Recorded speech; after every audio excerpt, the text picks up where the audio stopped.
Hi, I'm Natalie Jill, fat loss expert turned high performance coach. When odds are stacked against us, how do we shift and create everything from nothing? How do we level up when we aren't feeling it yet or we've had a big setback? On this podcast, I'll be talking to some of the most inspiring and courageous men and women on this planet who, at their worst, learned how to achieve success greater than they ever dreamed possible, leveling up and creating everything from nothing. Janine Shepard was an elite athlete known as Janine the Machine. She was on a bike ride with her teammates while training for the Olympics that tragedy struck. She was hit by a truck head on. Janine woke up 10 days later in the ICU with her neck, her back broken in multiple places, collapsed bones and ribs, and paralyzed from the waist down. She spent 6 months in the spinal ward trying to wrap her mind around what had happened to her. Her body, that body that had defined her, was no longer Janine the Machine. With all-consuming pain, no movement from the waist down, a catheter bottle that would become part of her, Janine recalls feeling like she was in another world. She was in a life that was meant for someone else, anyone but her. That truck driver that ran her down that day, he was charged with negligent driving and received just an $80 fine. Janine shares with me that she had a revelation. When you are at rock bottom, it doesn't show you who you are. It shows you exactly what you are not. Janine tried to grasp her new life. She recalls looking up at the sky and seeing an airplane fly overhead. She decided right then and there that if I can't walk, then I'll learn to fly. Instead of blaming that truck driver who hit her, she swallowed a hard pill to swallow. She decided to accept that on some level, she needed this experience. She asked herself, what is the gift in this? Janine decided to fly. Now, as a walking paraplegic, she taught herself to walk despite no feeling from the waist down. And now an acrobatic pilot. She's gone on to be a best-selling author and highly sought-after speaker. Her TED Talk alone has been seen by millions across the globe. Janine continually levels up. Join us today as Janine shares exactly how she's been able to create everything from nothing. Today, I've got Janine Shepard, former elite athlete, also a best-selling author, speaker. Her TED Talk has been seen by millions across the world. She is a walking paraplegic. I couldn't believe it when she told me this, but I witnessed it for my own eyes. You're going to love her story. Thank you so much, Janine, for being here today with me. Oh, it's just an absolute thrill, and it's so great to catch up with you again after we met in Sydney, Australia. Yes. So you really caught my attention when I met you, and actually I saw you because you were walking up the stairs and you said, you made a comment about places not being equipped to help people with a handicap. That's what you said to me. And I looked at you because I didn't even see your handicap on the outside initially. Yeah.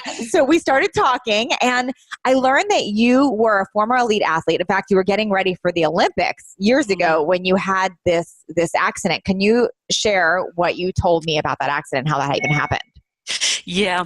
Well, I was, I've been an athlete my entire life. And for as long as I can remember, I started with track and field, winning national titles in Australia. And I eventually sort of found myself from triathlons into cross-country skiing. And, I had the perfect build for it. I had, physiologically, it was just like I'd found the sport that I was born to do. And I was training for the 88 Winter Olympics in Calgary. I had actually been invited to train with the Canadian ski team in the lead up to the Olympics, which was, an incredible compliment because they were one of the best teams in the world. And when I was on a training bike ride with my fellow teammates, I was hit by a speeding truck and suffered extensive and life-threatening injuries. And it's, I could say that moment changed my life forever. Yeah. So you're training, you're an elite athlete, you're training, you're getting ready, and a truck out of nowhere. What were you with a group? What happened? Yeah, I was with all of my teammates from the Australian ski team and also a group of, in off season, we would train on bikes. So we were on a training bike ride from Sydney up to the Blue Mountains, which was around about a 6-hour bike ride. And then I was run over by a speeding truck. But, of course, I have no memory of this at all. I suffered such extensive and life-threatening injuries. I actually tell people that I didn't have a near-death experience. I actually had a death experience where I left my body. And my first memory was probably around 10 days after the accident. Whoa. So you just remember you're riding your bike. You don't remember the truck. You don't remember any of that. No impact, nothing. No, nothing at all. I'd left my body, and, I've written about this extensively, and it's all from, people that were there, the people that were driving past and saw it happen, the ambulance drivers, the, people that were on the ride with me. So I've, managed to piece together those sort of, it's a very surreal experience because, I've pieced together what other people saw and then my own experience of what I went through as well. Yeah. So in your experience, what you do remember, what you recall, other than the piecing together, you said you left your body. So did you remember seeing anything when this happened? Or do you remember looking, like I've heard people say they looked down, they saw a light, like what was happening? Yeah. It's something that I don't normally talk about, and I've written about it just briefly in my newest book. And I guess it just took me a long time to try to understand it, because after my accident, it was such a different experience to what I read from other people's NDEs. And so I sort of put my hands on every book I could and tried to make sense of it, and it still didn't make any sense. So it was a very much an experience where I was in and out of my body. I remember it was just pure awareness. And I can tell you that I wasn't alone. I had spirit guiding me through this experience, and it was my choice. It was absolutely my choice whether I came back to my body or not, which was really interesting because for a long time, I was really angry about coming back to my body, because as someone who had been an elite athlete, I came back to a body that was broken and living with a disability for the rest of my life.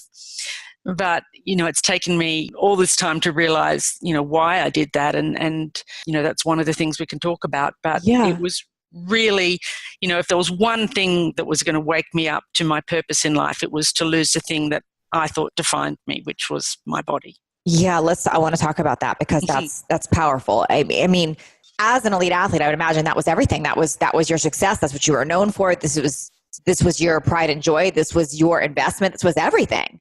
So it was how I navigated my way through the world. People saw me as this really, power.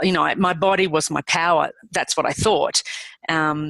And that's how I presented myself to the world. People knew that it was Janine, I was the athlete, and my body was everything. It's how I defined myself. Yeah. And I would imagine, and obviously a very different circumstance, but there's many people that can understand what you're talking about. There's people that they built their brand on their looks, or they on also being an athlete. Or so if your body is everything, what does that do to you when you're not in a body that's working the way you knew it to work? Oh, it was, devastating. So I, broke the list of injuries, apart from all the breaks and everything else, and the blood loss. That was the biggest concern in the beginning, was the blood loss. I'd lost around 5 liters of blood, which is all someone my size would actually have. So my blood pressure, when the helicopter arrived at the hospital in Sydney, my blood pressure was 40 over nothing. So, they just said, she's not going to make it. In fact, I found out recently that the first hospital that I arrived at was a small country hospital, and the doctor there said, let's just leave her here. She's not going to make it. So it was the intervention of a paramedic who picked me up that actually saved my life. And so firstly it was, let's control the blood loss. And then, of course, after that, they found out that I'd broken my neck and my back in 6 places, 5 ribs, my arm, collarbone, head injuries, internal injuries, the list went on. So, that was the biggest concern. I had no idea. My first memory was sort of waking up after 10 days and it was just a nightmare. It was a nightmare. So you wake up, you're in a hospital, you're trying to figure out what's happened to you. Are you in pain? How are you feeling right now? Oh, well, I just remember trying to rip something off my face, which was the oxygen mask, and I had tubes down my throat and things like that. But it was just, the pain was all consuming. So the truck had hit me. I was up off the seat of my bike going up a hill when I was hit. And so my whole torso was just black, like bruised black. It had ripped out some of the muscle out of my buttocks, on top of everything else. And, my whole scalp was lifted back and off my skull, and, broken arm and broken neck and back. And so the pain, I was lying on this really thin, hard bed, and the pain was just all consuming. And there was just no escaping it. I say it doesn't matter how much pain relief they gave me. It was just always all consuming, Did you want to die at that point? What were you thinking? Well, once I woke up in my body, I remember being really confused. Like, why am I back? I didn't want to come back to this body. And it took me a long time. I just was so confused. Like, why am I back here? Mm-hmm. And so I spent almost 6 months in the spinal ward and got out in a wheelchair. And I think I just refused to believe what everyone was saying. It was, firstly, I had no movement from the waist down. So I was paralyzed from the waist down, attached to a catheter bottle. Mm-hmm. And I just, even though they were saying, this is the prognosis and, we don't think you're going to walk again and you'll have to use a catheter for the rest of your life. I mean, it was like I was in this other world. No, this can't be true. This was the sort of thing that happens to someone else. And it really wasn't till I got home from hospital. I had to learn how to use a catheter. I didn't even know what that was. And, I just remember being at home and then it sort of hit me. And that was my rock bottom. And I remember I was covered in a plaster body cast, my whole body. I remember at that point I thought, no, I'm not doing this. I'm not doing this. And I remember pulling myself off my bed onto my floor, and I remember just sobbing and crying out and saying, God, you just show me a way through this or show me a way out of this. And I think that was this moment of surrender, because that's all I could do. I just felt I can't do this. And I sort of let go. And I think what I let go of was who I thought I was. So yeah, I want to explain that more to me, because there's so much going on at this point. I mean, not only are you in pain, you're being told this devastating news that you are paralyzed, you can't walk, you've got a catheter, you're trying to accept all this information, but everything you knew in your world, being an elite athlete, getting ready for the Olympic, all this stuff you knew is now ripped away from you. So how do you even dive into that mindset of like, I need to let go, I need to, how's that even possible? How did you not just hide under a sheet? I want to understand that, because that's powerful. Yeah, I really did, and I guess I kept thinking, okay, it was almost as I had two parts. There was the one part that was the in the body that defined myself as my body, the athlete, the Janine the Machine, which was my nickname. Mm-hmm. And then there was another part of me. I always think this is, my sort of higher spiritual self that was saying, you came back to this body. This is actually what it's all about. You're going to find out now who you really are. And what I found out, that when you're at rock bottom, it doesn't just show you who you are, it shows you who you're not. And there was some sort of like spark in me that was still alive, this, who I really was, the essence of who I was. And I didn't need my body to find out. And I realized that the only way that I was going to find out why I came back and to make sense of this accident was to let go of who I thought I was, to let go of the Olympics, to let go of all of those things. And, what I had to do actually also was to let go of the life I had, which included a lot of my friends. I couldn't, they're actually always still my dearest friends, but I had to break away from that because it was so painful being around them. Painful, why? Because they knew who you used to be, because they were hoping that would come back. What was the pain in that? The pain was that I couldn't do what they did anymore. I couldn't be around all these, really elite athletes that were training and doing the thing. It was too painful. I had to break that tie, and I had to make and create a new life.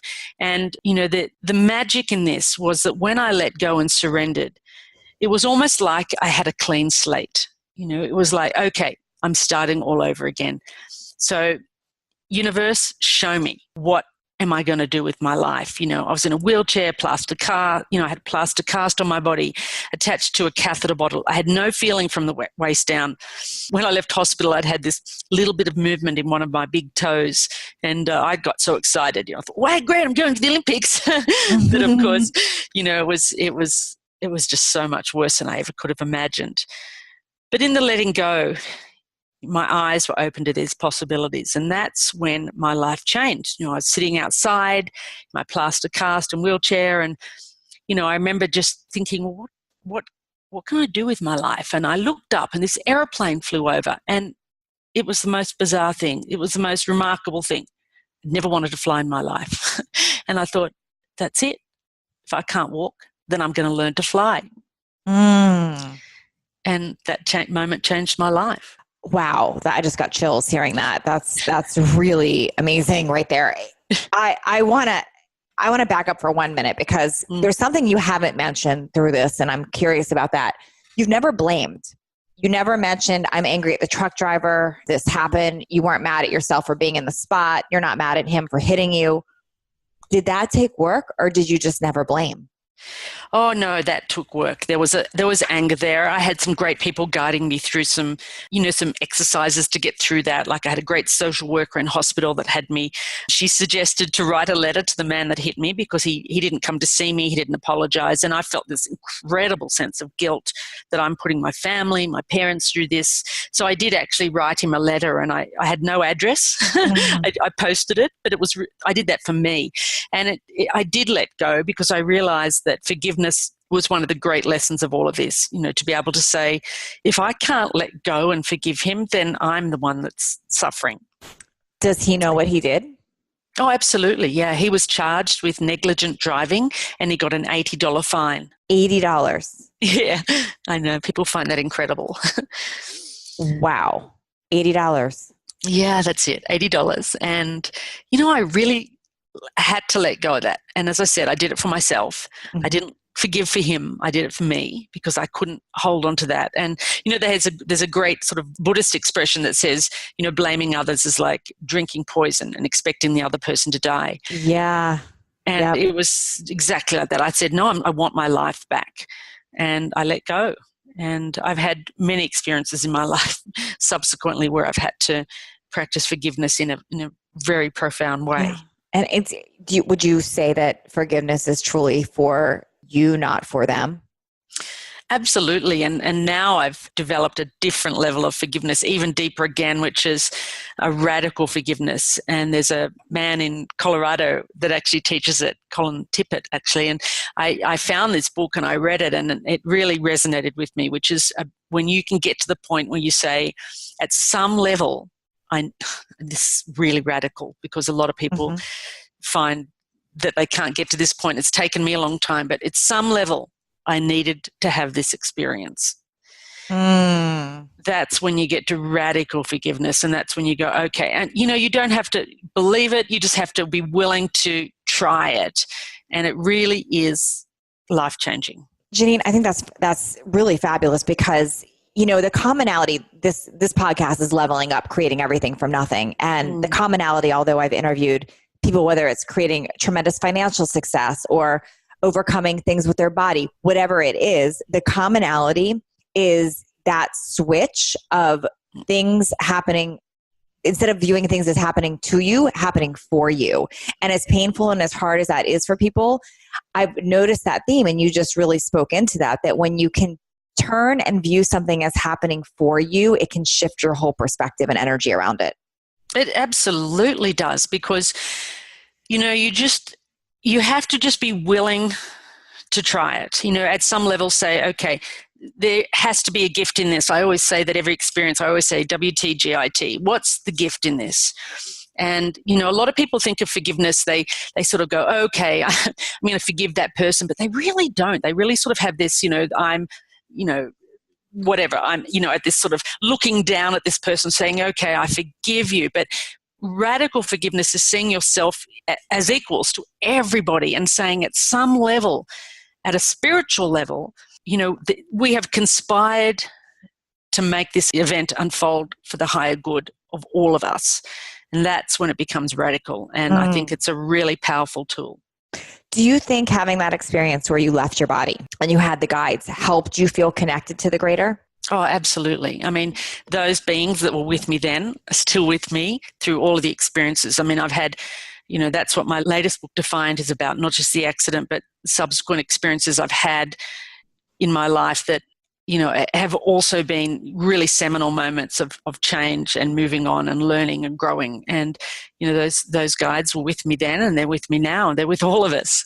So you really chose not to accept defeat and you chose to fly, and you've done that evidently with your books, with speaking, with the TED Talk. So, but you've also mastered it with your body, which is incredible. How did you get to that? I mean, you're walking. I am walking, and I walk with a very significant limp, although I'm really good at hiding it. So when I came out of hospital, firstly I was an elite athlete. So I was studying to be an exercise physiologist. So I have a degree in sports science, and I had a really good understanding of my body. So, I came home and I did my rehab myself. And at that time the word neuroplasticity didn't exist, or I'd never heard of it anyway. And so we thought that, the mind was set. We thought the body was set. And what we now know is that it's not. And in fact, now the protocol for spinal cord injury is very different. They know that if they can get someone moving, even passively moving their muscles, they can get a higher level of recovery. So what I've been able to do, firstly with spinal cord injury, usually the spine isn't completely severed. There's usually some sort of connection that's still there. So if you can innovate and get those muscles working, you can reconnect, neural pathways. And I have been able to do that. So there's certain muscles that I have that have taken over from the ones that I don't have. And somehow, magically, I'm able to walk. Now, you believed you could do this, so you studied and worked at it. Did others believe that you could do this? And how did you battle the ones that didn't believe that would be possible? I didn't listen.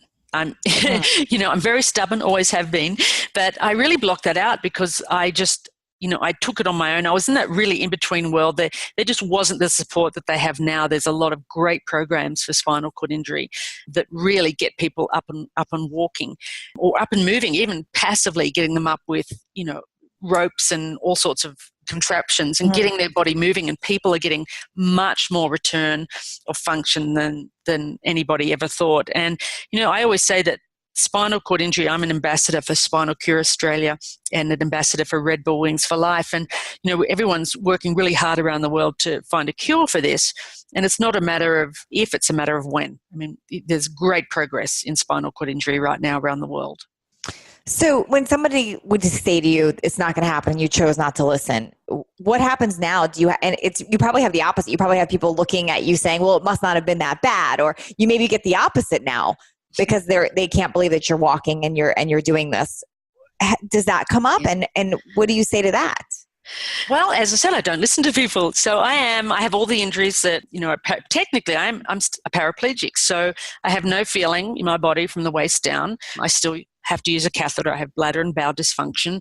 I have, all of the chronic pain problems that go with that. And so I've had T12, L1, L2. So in my accident, L1 was completely crushed. I had what's called a comminuted fracture. Didn't exist anymore. So they took out a few of my broken ribs and they fused my back together. And so now I'm having, a lot of chronic pain problems that are involved with spinal cord injury. And in fact, if people go on, I made a recent post on Instagram because we had Spinal Cord Injury Day a few days ago worldwide to raise awareness for spinal cord injury. And you'll see that walking is only a very small part of a spinal cord injury. There's, loss of bladder and bowel control, loss of feeling, chronic pain, mental health issues, sexual function. There's just so many more layers to it. That's a really good point, because I think people they just see on the outside the walking, but they don't know all of these personal things and these struggles within that you're constantly coming up against. I call them self-imposed stops in your head, like your head saying, this is not good, this is not okay. And you've really been a master at blocking out why that's a bad thing and looking for the good in it. And I think that's made a big difference for you. Oh, it has. And it took me a long time to actually be able to say, yeah, I'm a woman with a disability. And, I sort of struggle with that a little bit because I don't like to focus on those issues that I have. Mm-hmm. But at the same time, I think there's, really something to offer people. I've just started, blogging and writing and posting about chronic pain. And so many people are reaching out to me wanting to know how I deal with that, because pain is something that I deal with on a daily basis.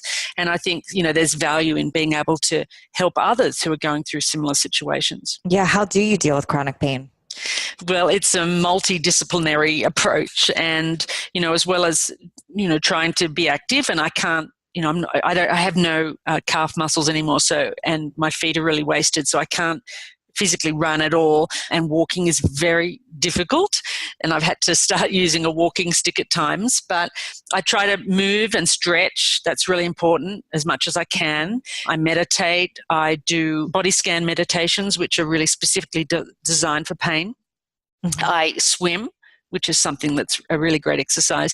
But I also use other approaches. I just recently returned from Australia, where I have got a medical team around me and a specialist pain doctor. I've had injections into my back of cortisone, and I've just started a different pain medication, which is specifically for neuropathic pain. So when someone has damaged nerves, so it's to increase the serotonin and noradrenaline around the site of the pain. And I do acupuncture, and I've just started EFT tapping. So got it. Yeah.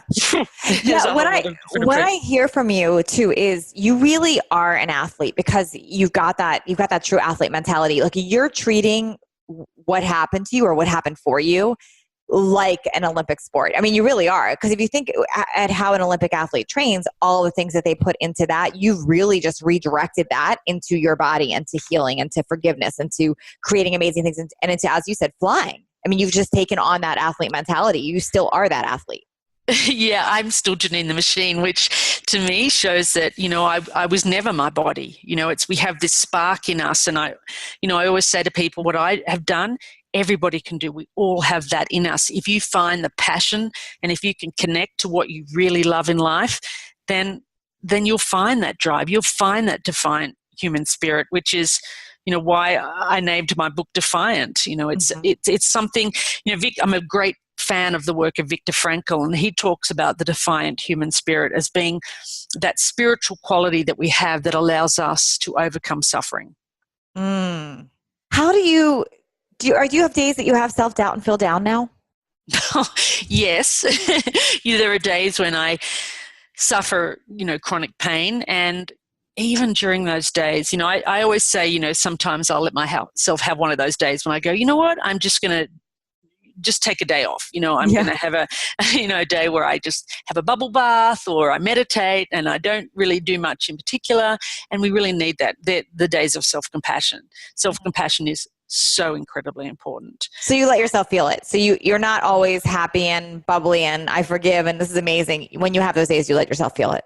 Oh, gosh, we've got to have those days. We all have those days, particularly with a disability. When you're having pain days, I mean, it's incredibly challenging.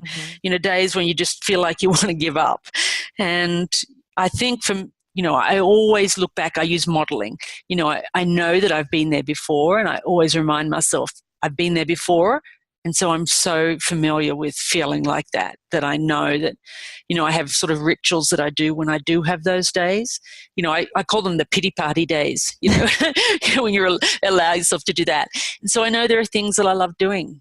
I love to have a massage, for example, because the touch of someone else, particularly when half of my body is numb anyway, I love to have that touch from another human being.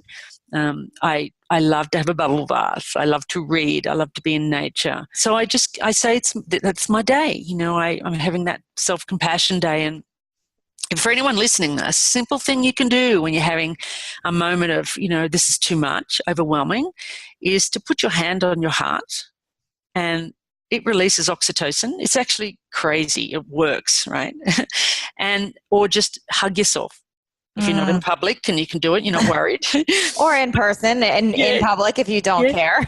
Yeah, or hug that special person you've got. There's something about touch that's amazing. And as a mother yourself, holding a baby, breastfeeding, all of those things release all those really great feel-good chemicals. So, you just have a list of the things, it's great to write a list. These are the things when I'm feeling down, these are the things I'm going to do to support myself. Yeah. Now, you've really flown. You've gone to a whole other level. I mean, your books, your speaking. Where did that drive come from? Well, the funny thing, when I wrote my first book in Australia, I was writing it for myself. I thought I need to write this. And of course, it just sort of, it was just channeled. I wrote it. It was incredible in Australia. It was, it just took off, literally, funnily enough. 60 Minutes did a story. It was made into a movie. It was, it was just incredible. It changed my life. And then suddenly people said, can you come and share your story? And then the sort of speaking circuit took off. And I realized that the gift in that was that every time I got up and shared my story, somebody, all these people started sharing their stories with me and writing to me. And I replied to every single person that wrote to me, and I still do today, because I thought, if they're going to write to me, I'm going to, I need to honor that and respond. And then I realized, wow, I'm not the only one in it, that's hurting. And it took me out of this small story into this greater, human story. And I realized we're all in this together. And that became a really essential part of my healing. So Janine, I'm hearing you say that it's really connection. It's sharing, you being vulnerable, sharing, and being open and listening to others share their vulnerable story. Absolutely. And I've been just blessed with being able to connect with so many people, and as I said, even today, it's like daily I get messages from people who have, heard my TED talk or read my books, and they share their story with me. And it's just, it's such a beautiful thing, and it keeps my heart open, and it's just, it's such a gift. What would you tell somebody now in their own personal struggle? I mean, they're injured. Maybe it's not a physical thing. I mean, they've lost a business. They've had a tragedy, something where they feel that their world is over as they've known it. What would you tell them to bounce back? Well, firstly, importantly, you're not alone. I understand that. And I think there's the depth in my story has come not just from my accident and losing my body, but also, I had 3 children and a great marriage, and then my marriage broke down. And my husband at the time suffered a mental illness, which made it, impossible to continue in our marriage. So then I was a single mum. Was this during the injury, or is this after? Okay. I ended up, we met and we married, and everyone in Australia was following my story. Oh, it's a, happy ending. And I thought that too. And of course, then my world was turned upside down again. And, we broke up, and I was a single mum for 10 years, with a disability and traveling and speaking. And then I ended up suffering from the global financial crisis, and I ended up losing my house. And that's what really brought me to America. And so I think there are those 3 sort of major events in my life that have been my rock bottoms. And, somehow I've sort of surfaced even stronger than I was before. And I realized that my story, I've been through those to help other people. And so I would say that whatever anyone is going through, you're not alone. Someone has been through exactly the same, and they have survived. And, there's always someone you can look to that will give you some perspective. And for me, I was paralyzed in the hospital, and it was the girl next to me in the bed who was a complete quadriplegic. And she was such an inspiration to me. Her name was Maria, and she could only move her head.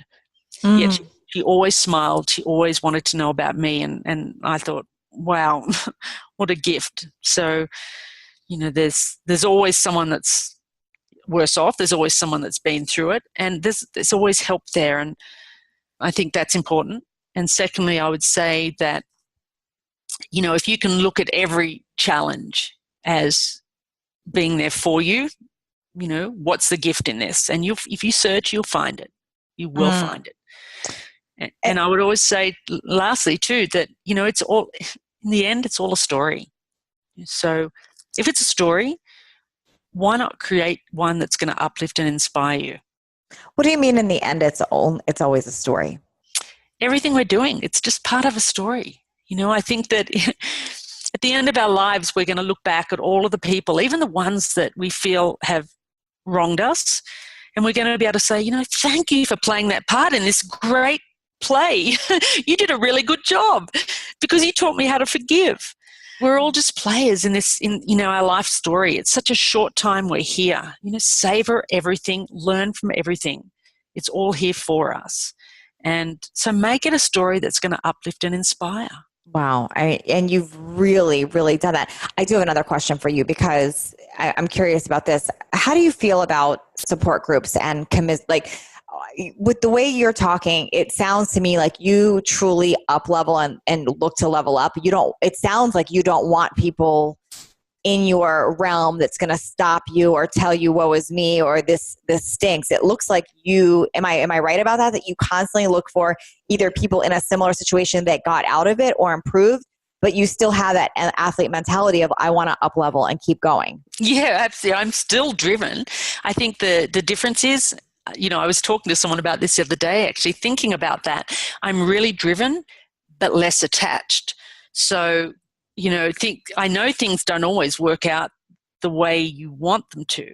And so I'm still very goal driven, but I'm really attached to my values so that when things don't work out the way I want them, I can still say, okay, but I'm still the person that, I want to be in life. I'm still the person that values, X, Y, and Z, and I'm living those values. And that to me is more important than, really being attached to the outcome, because we can't control everything. And that's been a great lesson for me too, is that, we don't have as much control as we think we have. Yeah. The commonalities I'm hearing from you, which I've heard over and over again from successful athletes, successful business people that have reached, just an incredible amount of greatness is, and you're aligned with all of these, is that you've been very clear on your vision and what you want, but not attached to the how or how it shows up. You're very grateful for everything, whether you're grateful for things that have happened to you, you're looking at them as they've happened for you, and really looking at being able to fly and teach others now and the good in it all. And you're also really good at leveling up and really looking for other role models, examples. You're looking for the people that tell you it can be done. You're looking for those examples and not staying down in the woe is me, the excuses, the bad, because you could have easily stayed there. Yeah, absolutely. I think all of those things, gratitude has been a great practice to me. And I think also being able to say, okay, what are my strengths and how can I serve? And, giving back. And to me, that's just, that's such an important part of our well-being. And I think if you look at anyone in life, anyone that's really successful, they're thinking about how can I be more, how can I be of service to humanity in a broader way? And I think that's been, made an enormous difference to me in my recovery. Janine, you are absolutely incredible. I really enjoyed talking to you. I loved meeting with you in Australia, and I love this chat with you right now. Where can people learn more? Where can they find you? Obviously, I'm going to tell them to find that TED Talk and listen to that for sure. Where can they find you? Well, they can find me on social everywhere, like on Facebook, Janine Shepard, motivational speaker. I've got my page, and I've also they can get a free tool there, which I call the question method. And it's something they can download, which is a series of questions that help people reframe challenges that they're having in life. And it's a really powerful tool. So that's the question method. They can find me on Instagram at Janine_Shepard and Twitter at Janine Shepard. So yeah, I really love connecting with people, and I'm really excited to chat with you today too. Thank you so much, Natalie, for having me on. You're amazing. Thank you, Janine. Thank you so much. Thanks for leveling up with us today. Please share this episode if you found it helpful so others can join in. And don't forget to hit that subscribe so you don't miss out on future shows. And if you would leave me a 5-star review, I appreciate those so much. I read all of them, and it's how I know that I'm giving you information that you find valuable. And come interact with me over on Instagram at NatalieJillFit. I read all the direct messages and comments over there.